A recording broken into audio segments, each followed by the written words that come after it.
যুক্তরাষ্ট্র নানা বিষয়ে তাদের চাওয়ার পরিমাণ বেড়ে গেছে এবং সরকার আমরা দেখছি সেই সব চাওয়ায় খুব ইতিবাচক রেসপন্স করছে, কিন্তু সেই তুলনায় আমাদের যে আরেকজন আরো দুটো শক্তি ধরুন চীন, ভারত, তাদের সঙ্গে কিন্তু দ্বিপাক্ষিক সম্পর্কে কোনো অগ্রগতি ঘটছে না। মানে আমাদের পররাষ্ট্র নীতিতে রোহিঙ্গা বিষয়টা যেন হঠাৎ করে উধাও হয়ে গেল। আজকে দেখুন তিস্তা চুক্তি নিয়ে আলাপ হচ্ছে, কিন্তু এই চুক্তির বা তিস্তা অবকাঠামো, এখানে একটা অবকাঠামো করা হলে এর পরিবেশগত ক্ষয়ক্ষতি কি হবে, লাভ কি হবে, সে নিয়ে কি কোনো স্বাধীন প্রচার আছে, স্বাধীন মূল্যায়ন আছে, স্বাধীন ভাবে আলাপ আলোচনা হচ্ছে পত্র পত্রিকায়? অথচ দ্রুত আমরা একটা চুক্তির দিকে এগোচ্ছি। আমরা যুক্তরাষ্ট্রের সাথে চুক্তি করেছি, চুক্তি হয়ে গেছে, হওয়ার আগে কেউই কিছু জানতো না। আমি বলবো বাংলাদেশের মানুষ এক্ষেত্রে প্রতারিত হয়েছে। বলা হয়েছে শুল্ক কমানোর জন্য চুক্তি, কিন্তু এখন আমরা দেখছি যে প্রতিরক্ষা, কৃষি, মুরগির মাংস আমদানি পর্যন্ত সেখানে যুক্ত হয়ে গেছে। তার মানে বাংলাদেশের মানুষ যে বারবার প্রতারিত হয়, আমাদের বুদ্ধিজীবী সমাজও সেই প্রতারণার বিষয়গুলো বিস্তারিত ভাবে তুলে ধরতে পারে না। কারণ এখানে অজনপ্রিয় হওয়ার একটা ঝুঁকি আছে, এখানে সেন্সরশিপ আছে, এই ব্যাপারগুলো আছে। এখন তিস্তা নিয়েও এই কেউ প্রকৃতভাবে বলছে না যে এই অবকাঠামোগত চুক্তি করলে আমরা কি আদৌ পানির ব্যাপারে দীর্ঘমেয়াদী বাংলাদেশ লাভবান হবে। আজকে দেখুন গঙ্গা চুক্তি নিয়ে কোনো দেন দরবার হচ্ছে কিনা এটা রিনিউ করার ক্ষেত্রে আমরা জানি না, কিন্তু এর মধ্যে আরেকটা ব্যারেজ নির্মাণের প্রকল্প চলে এসেছে। আমন্ত্রণ জানাচ্ছি প্রিয় দর্শক, মানচিত্র নিয়মিত আয়োজন কথোপকথনে আজকে আমাদের সঙ্গে যুক্ত রয়েছেন আলোচনায় লেখক, গবেষক এবং বিশেষ করে দক্ষিণ এশিয়ার ইতিহাস নিয়ে যিনি নিয়মিত সমৃদ্ধ লেখালেখি করছেন দেশের বিভিন্ন জাতীয় গণমাধ্যমে, আপনারা নিশ্চয়ই তাকে খুব ভালোভাবে জানেন, গবেষক আলতাফ পারভেজ। জনাব আলতাফ পারভেজ, আপনাকে স্বাগত জানাচ্ছি আমাদের অনুষ্ঠানে। আমরা একটু আলোচনা করতে চাই আজকে আমাদের যে পররাষ্ট্রনীতি, সেই নীতিতে আমরা অটল আছি কিনা, অথবা ভূ রাজনৈতিক দিক থেকে আমরা কোনো ভুল পথে এগোচ্ছি কিনা, বিশেষ করে বিএনপি সরকার তার অবস্থানে ঠিক আছে কিনা। সরাসরি এই প্রশ্নটি আপনার কাছে প্রথমে। ধন্যবাদ আপনাকে। আসলে আলোচনাটা একটু পেছন থেকে করতে হয়। জি, আমাদের যে বিগত সরকার, আমি অন্তর্বর্তীকালীন সরকারের কথা বলছি না, তার আগে আওয়ামী লীগ সরকারের অধীনে বলছি। আওয়ামী লীগ সরকার প্রায় 15 বছর ক্ষমতায় ছিল, 15 বছর পর একটা গণ অভ্যুত্থানের মধ্য দিয়ে ক্ষমতাচ্যুত হয়েছে। তো তাদের ক্ষমতাচ্যুতির পেছনে একটা বড় কারণ ছিল তাদের পররাষ্ট্র নীতি, তাদের বিদেশ নীতি। সেই সময় আমরা দেখেছি আওয়ামী লীগের বিদেশ নীতি একদিকে হেলে পড়েছে।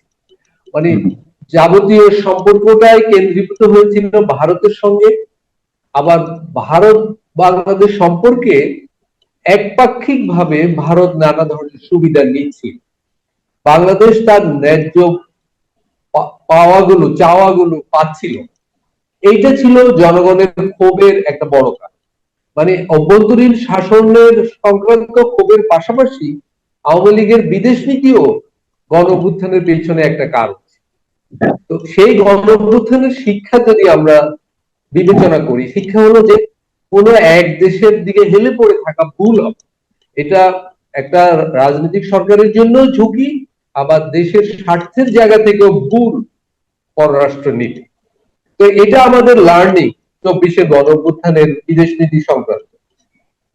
কিন্তু এরপরের অন্তর্বর্তীকালীন সরকারের আমলে আমরা দেখলাম যে ওই শিক্ষাটাকে বিকৃত করে ফেললাম আমরা, ভারতের সাথে সম্পর্ক খারাপ করার একটা প্রতিযোগিতা শুরু হলো।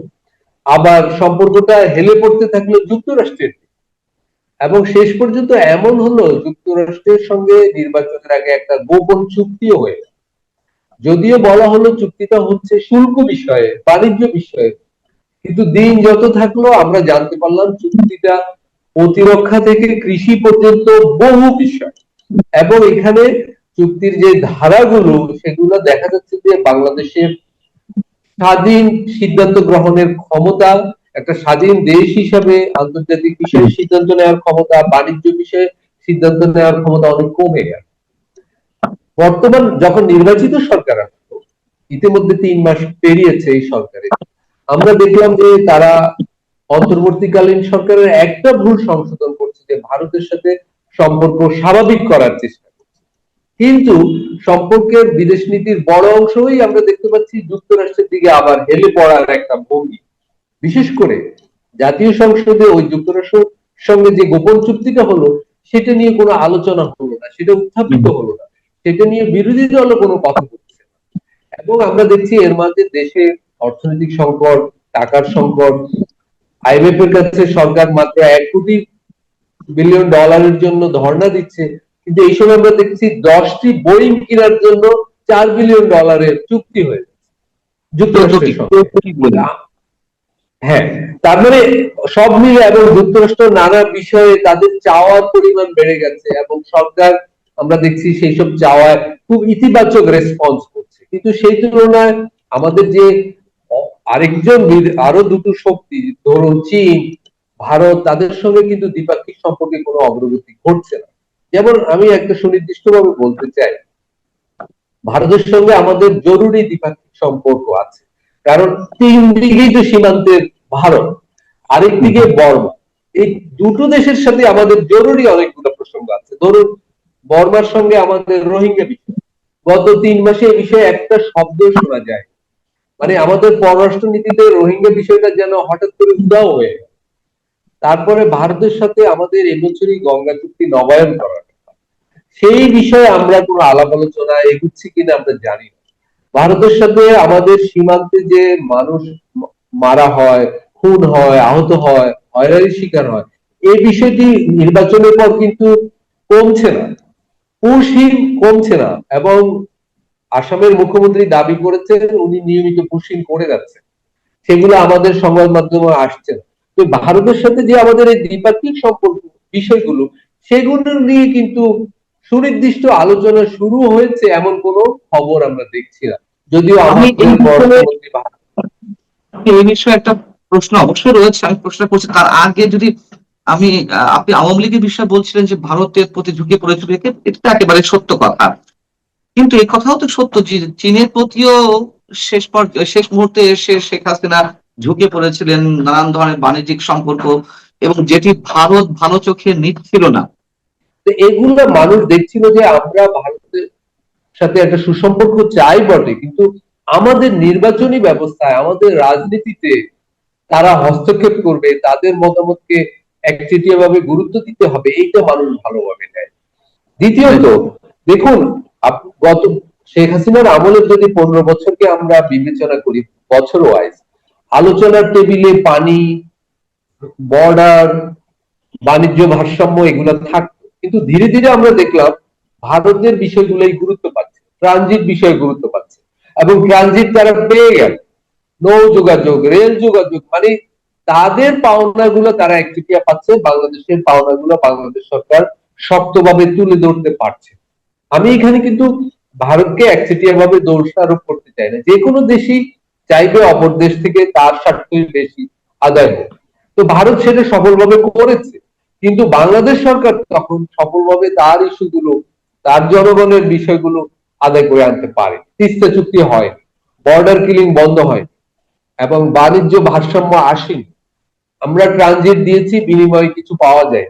তো এই বিষয়গুলো মানুষকে ক্ষুব্ধ করেছিল। তো ওই পররাষ্ট্র নীতির একটা শিক্ষা হলো যে আমরা যেন কোনো এক দেশ কেন্দ্রিক না হই। এবং তখন আপনি যে চীনের কথা বললেন, চীনের সাথেও আওয়ামী লীগ সরকারের সুসম্পর্ক ছিল, সেটা অর্থনৈতিক ধাঁচে নানা ধরনের অবকাঠামোগত প্রকল্পে চীনকে ডাকা হয়েছে, চীন সেগুলো করেছে, কিন্তু সেগুলো চীনও তার জায়গা থেকে হয়তো বাড়তি সুবিধা নিতে চেয়েছে এবং হয়তো পেয়েছে, কিন্তু চীনের একটা বড় চাওয়া ছিল তিস্তা প্রকল্প সে পাবে। যখন আওয়ামী লীগ সরকার একদিকে তাকেও প্রলোভন দেখিয়েছে, আবার ভারতকে বলেছে যে আমরা চীনকে দেব না, এই যে আমি বলবো একটা দ্বিমুখী অবস্থান নিয়েছিল আওয়ামী লীগ সরকার, এবং তার সেই দ্বিমুখী অবস্থানের জন্য তাকে জটিল অবস্থায় পড়তে হয়েছে এবং চীনের রোষানলে পড়তে হয়েছে, আমি বলবো চীনের ক্ষোভের মুখে পড়তে হয়েছে, চীন অসন্তুষ্ট হয়েছে। দেখুন, বাংলাদেশের জন্য যুক্তরাষ্ট্র গুরুত্বপূর্ণ, চীনও গুরুত্বপূর্ণ, ভারত, ফলে আমাদের আসলে কোনো উপায় নেই, 3 দেশের সাথে আমাদের একটা ভারসাম্যপূর্ণ সম্পর্ক লাগবে, কিন্তু আমাদের সরকারগুলো ক্ষমতায় থাকার স্বার্থে এই ভুলটাই করে, ভারসাম্য রক্ষার পরিবর্তে কোনো এক দেশের দিকে ঝুঁকে পড়ে। আওয়ামী লীগ আমলে আমরা ভারতের দিকে অতিরিক্ত ঝুঁকে পড়ার প্রবণতা দেখেছি, এখন দেখছি আমরা যুক্তরাষ্ট্রের দিকে ঝুঁকে পড়ার এখন আবার আরেকটা ভুল করতে যাচ্ছি বোধহয় আমরা। একটা ভুল করতে যাচ্ছে, তাহলে সেই ভুলের খেসারতটা কি হতে পারে? একদিকে যুক্তরাষ্ট্রের সঙ্গে গোপন বাণিজ্য চুক্তি এবং সেই কথিত মার্কিন বাণিজ্য চুক্তির কারণে আমাদের সার্বভৌমত্ব বিপন্ন হতে পারে। যুক্তরাষ্ট্রের অনুমতি ছাড়া কোথাও থেকে সামরিক সরঞ্জাম আনা যাবে না, সমরাস্ত্র আনা যাবে না। যুক্তরাষ্ট্র যেসব দেশের উপর নিষেধাজ্ঞা দিয়ে রেখেছে তাদের সাথে কোনো বাণিজ্যিক সম্পর্ক রাখা যাবে না। জ্বালানি আমদানির ক্ষেত্রে একটা বাধ্যবাধকতা রয়ে যাচ্ছে ওই চুক্তি অনুযায়ী, এবং জ্বালানি অন্য কোনো দেশ থেকেও প্রতিযোগিতার ভিত্তিতে সাশ্রয়ী মূল্যেও আমরা কিনতে পারবো না। এমন সব চুক্তি যখন করা হচ্ছে তখন চীন কি এটা ভালোভাবে নিবে? এবং পাশাপাশি চীনের প্রতিও যে আমাদের যে একটি ঝুঁকে পড়ার প্রবণতা, বা তিস্তা প্রকল্পের অর্থায়ন সম্ভবত চীন করতে যাচ্ছে এরকম একটি সিদ্ধান্ত সম্ভবত হয়ে গেছে, সেদিক থেকে আমাদের ঝুঁকিটা কোথায় থাকতে পারে? যদিও তিস্তা প্রকল্প আমাদের প্রয়োজন, কিন্তু আমার প্রশ্ন হচ্ছে ভারতও তো অর্থায়ন করতে চেয়েছিল, যদিও ভারত অর্থায়ন করেনি, গড়িমসি করছিল। কিন্তু আপনি যেটা বলছেন যে ভারতের সাথে কি আমরা নতুন করে কোনো দেন দরবার শুরু করেছি এসব ইস্যুতে? যদি না করে থাকি তাহলে এর খেসারতটা বা ঝুঁকিটা কোন পর্যায়ে যেতে পারে? আপনার প্রশ্নে অনেকগুলো প্রসঙ্গ রয়েছে, একটা একটা করে বলছি। একটা হলো ভুলের কি খেসারত দিব। একটা, অন্তর্বর্তীকালীন সরকার যে চুক্তিটা করেছে যুক্তরাষ্ট্রের সঙ্গে, আমি বলবো আমাদের সরকারের উচিত, যেহেতু এটা নির্বাচিত সরকার, এটা জনগণের দ্বারা ভোটে নির্বাচিত, ফলে জনগণের স্বার্থ দেখার দায়িত্ব রয়েছে তার, তার কর্তব্য রয়েছে, তার শপথের অংশ এটা। ফলে এই চুক্তিটা অবিলম্বে আবার পুনর্বিবেচনা করতে হবে। কারণ এইখানে একটা দেশের সার্বভৌমত্বের প্রশ্ন, স্বাধীন সিদ্ধান্ত গ্রহণের সুযোগ থাকার প্রশ্ন। দেখুন, বাংলাদেশের, আমি একটা উদাহরণ দিতে পারি, প্রতিরক্ষা বিষয়ে গুরুত্বপূর্ণ অংশীদার হলো চীন। এখন চীনের সাথে সেই অংশীদারিত্ব চালু রাখতে হলে যে যুক্তরাষ্ট্রের বাধা আসে, বাংলাদেশকে তো সেই বাধা অবজ্ঞা করতে হবে। আজকে যদি রাশিয়া থেকে তেল কিনবো কি কিনবো না, আমরা সেই সিদ্ধান্ত নেওয়ার জন্য বারবার যুক্তরাষ্ট্রের কাছে ধর্ণা দিতে হয়, তাহলে তো আমাদের সার্বভৌম ক্ষমতা, মানে অস্তিত্ব থাকে না, সিদ্ধান্ত গ্রহণের স্বাধীনতা থাকে না। তাহলে সেটা অবশ্যই সংশোধন করতে হবে, পরিবর্তন করতে হবে। এখানে এটা একটা রেড লাইন, একটা স্বাধীন দেশের জন্য এটা একটা রেড লাইন, এটা আমরা এড়িয়ে যেতে পারি না। এটা হলো যুক্তরাষ্ট্রের সাথে চুক্তির বিষয়। আর তিস্তার বিষয়ে আপনি যেটা বললেন, আমি বলবো আমরা আওয়ামী লীগ সরকারের আমল থেকে এখানে একটা ভুল গহ্বরে, অন্ধ গহ্বরে প্রবেশ করে গেছে। দেখুন, তিস্তায় পানি পাচ্ছি না, তিস্তা একটা আন্তর্জাতিক নদী, ভারতের সাথে আমাদের এর জন্য দর কষাকষি করতে হবে, কূটনৈতিক ভাবেই পানি পেতে হবে, এর কোনো বিকল্প নেই। এর বিকল্প একটাই, জাতিসংঘে যাওয়া। সেটাও আমাদের যাওয়ার সুযোগ ছিল। এখন জাতিসংঘের যে কনভেনশন রয়েছে পানি নিয়ে, সেখানে বাংলাদেশের অবস্থান কিন্তু মানে সুবিধাজনক ছিল। তারা ভারতের সাথে দেন দরবারের পরিবর্তে, দর কষাকষির পরিবর্তে, তারা এখানে একটা অবকাঠামোগত প্রকল্পের দিকে যাচ্ছে। আগের সরকারেরও আগ্রহ এখানে, কিন্তু এই চুক্তি করলে সেখানে পরিবেশগত কি কি ক্ষতি হবে, আদৌ পানির বিষয়ে কোনো ডেটা নেই, তথ্যপত্র নেই, কিন্তু একটা চুক্তি উন্মাদনায় বাংলাদেশ ঢুকে পড়ছে। এবং এর ফলে আমি বলবো, পানির বিষয়ে ভারতের সাথে তো আমাদের 50টা নদী, সবগুলো নদীতে আমাদের পানি পাওয়া প্রয়োজন, কিন্তু আমরা প্রধান একটা নদীতে অবকাঠামোগত সমাধানের দিকে যাব, তখন ভারতের সাথে অন্য নদী পানি নিয়ে আলোচনাগুলো ক্ষতিগ্রস্ত হবে। আর এখানে ভারতের দিক থেকে আপত্তি রয়েছে তিস্তা প্রকল্পের ব্যাপারে, আবার চীন যে কোনো মূল্যে এই প্রকল্পটা পেতে চায়। ফলে এখানে আমরা অসন্তুষ্ট, এটাই ঝুঁকির দিক। কিন্তু আমাদের দিক থেকে, জনগণের স্বার্থের দিকে থেকে ক্ষতির দিক হলো যে আমরা পানির আলোচনায় আমাদের ন্যায্য হিস্যার বিষয়টা ছেড়ে দিচ্ছি। যখনই আমরা অবকাঠামোগত সমাধানের দিকে যাব, মেকানিক্যাল সমাধান দিকে যাব, তখনই আন্তঃনদীতে আমাদের পানির হিস্যার অধিকার আমি ছেড়ে দিচ্ছি। তো সেটা তো আমাদের জন্য আত্মঘাতী। আমাদের জন্য আত্মঘাতী এটা আপনি বলছেন। যদি তাই হয়ে থাকে, আত্মঘাতীটা আপনি যেমন বলছেন তিস্তার পানি চুক্তির বিষয়ে এটা আত্মঘাতী, আবার চীন এটা অর্থায়ন করতে চায়, সেখানে চিকেন স্নেকের কাছে এই প্রকল্পে চীন অর্থায়ন করলে ভারতের একটা উদ্বেগ আছে যে তাদের উপর একটা নজরদারি বাড়তে পারে। আবার মার্কিন চুক্তির মাধ্যমে আমাদের সার্বভৌমত্বে বা স্বাধীন সিদ্ধান্ত নেওয়ার ক্ষেত্রে অনেকখানি অন্তরায়। এই যখন অবস্থা, সেক্ষেত্রে আমি জানি না, মানে আপনার বিশ্লেষণটা কি হবে, মানে আপনি কি একটু ছোট করে বলবেন যে সেক্ষেত্রে আহ আমাদের আমাদের জটিলতা কোথায় গিয়ে দাঁড়াতে পারে? মানে আমরা আসলে আমাদের পররাষ্ট্র নীতির ক্ষেত্রে সমস্যাটা একটাই, সেটা হলো আগেও এবং এখনো আমাদের জাতীয় স্বার্থের জায়গা থেকে, জনগণের চাওয়া পাওয়া, জনগণের স্বার্থের জায়গা থেকে সিদ্ধান্তগুলো হচ্ছে না। সিদ্ধান্তগুলো হচ্ছে যখন যেই দল ক্ষমতায় থাকছে তাদের ক্ষমতায় থাকার স্বার্থের জায়গা। দেখুন, অন্তর্বর্তীকালীন সরকার তো একটা অনির্বাচিত সরকার ছিল। তারা এরকম একটা মেজর গুরুত্বপূর্ণ চুক্তি গোপনে করে গেল, জাপানের সাথে একটা এবং যুক্তরাষ্ট্রের সাথে একটা। তাদের তো এটা করার কোনো ম্যান্ডেট ছিল না, তারা করে গেল কারণ একান্তই সেখানে তাদের ব্যক্তিগত স্বার্থে, আমি বলবো। এখন তাহলে বর্তমান সরকার তো জনগণের নির্বাচিত সরকার, তারা কেন সেই ধরনের চুক্তির ধারাবাহিকতা রক্ষা করবে? তাদের তো সেগুলো পুনর্মূল্যায়ন করা উচিত। তারা কেন বের হতে পারছে না এই চুক্তি থেকে? আমাদের পররাষ্ট্রমন্ত্রী ডক্টর খলিল তো বলেই দিয়েছেন যে এই চুক্তি সবার সম্মতিতেই হয়েছে, সবাই এই চুক্তিতে জানতো। রাজনৈতিক দলগুলো বলতে এখন লাইমলাইটে যারা আছে তিনি বিএনপি, জামাত ইসলামী কিংবা এই যে ছাত্র সমন্বয়কদের একটি দল এনসিপি।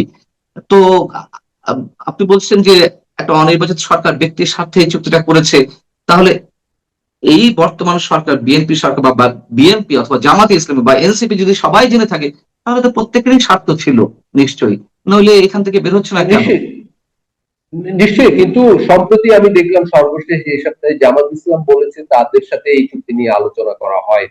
আমি হ্যাঁ, জানি না এটা এটা আবার এখন বিরোধিতাও আসলে করছে না। আসলে এটা আবার একটা বিরোধিতাও করছে না। এইটা এই চুক্তি একটা প্যান্ডোরার বক্স। তারা বলছে তাদের সাথে আলোচনা করা হয়নি, তারা কিন্তু পার্লামেন্টে এই বিষয়ে প্রশ্ন উত্থাপন করেনি। তারা তো চাপ দিতে পারতো যে চুক্তিটা পার্লামেন্টে উপস্থাপন করা হোক, কিন্তু সেটা করেনি। বা চুক্তির বিরোধিতাও তাদের দিক থেকে তেমন একটা নেই। কিন্তু আমি বলবো, দেখুন, আমাদের দুর্ভাগ্যের দিক কি, আমাদের দেশের রাজনৈতিক দলগুলো, আমাদের দেশের বুদ্ধিজীবী সমাজ জনস্বার্থের জায়গা থেকে বেশ দূরে থাকে, আবার জনগণও এই দলগুলোকে ভোট দেয়।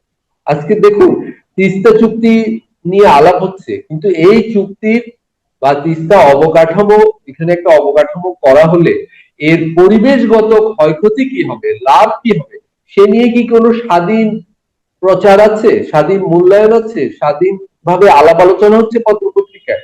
অথচ দ্রুত আমরা একটা চুক্তির দিকে এগুচ্ছি। আমরা যুক্তরাষ্ট্রের সাথে চুক্তি করেছি, চুক্তি হয়ে গেছে, হওয়ার আগে কেউই কিছু জানতো না। আমি বলবো বাংলাদেশের মানুষ এক্ষেত্রে প্রতারিত হয়েছে। বলা হয়েছে শুল্ক কমানোর জন্য চুক্তি, কিন্তু এখন আমরা দেখছি যে প্রতিরক্ষা, কৃষি, মুরগির মাংস আমদানি পর্যন্ত সেখানে যুক্ত হয়ে গেছে। তার মানে বাংলাদেশের মানুষ যে বারবার প্রতারিত হয়, আমাদের বুদ্ধিজীবী সমাজও সেই প্রতারণার বিষয়গুলো বিস্তারিত ভাবে তুলে ধরতে পারে না। কারণ এখানে অজনপ্রিয় হওয়ার একটা ঝুঁকি আছে, এখানে সেন্সরশিপ আছে, এই ব্যাপারগুলো আছে।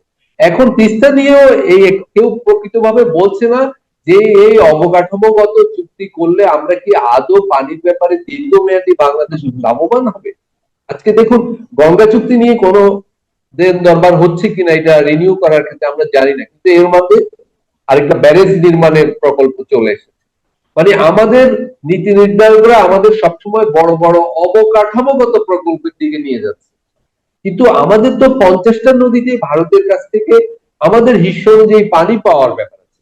সম্প্রতি আপনি দেখুন যে আমরা ফারাক্কা দিবস পালন করেছে এখানে মাওলানা ভাসানীকে স্মরণ করে, কিন্তু মাওলানা ভাসানীকে সবাই স্মরণ করছে, কিন্তু মাওলানা ভাসানীর কৌশল কি ছিল? উনি ফারাক্কার পানি বা গঙ্গার পানির ন্যায্য হিস্যা আদায়ের জন্য সংগ্রামের কথা বলেছে, প্রয়োজনে জাতিসংঘে যাওয়ার কথা বলেছে, লং মার্চ করেছে, উনি তো কোনো অবকাঠামোগত সমাধানের কথা বলেন।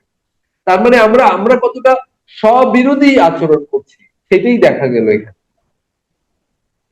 অনেক অনেক ধন্যবাদ আলতাফ পারভেজ আপনাকে আমাদেরকে সময় দেওয়ার জন্য। আপনি ভালো থাকবেন। দর্শক, আপনারা যারা সঙ্গে ছিলেন আপনারা ভালো থাকবেন। আল্লাহ হাফিজ।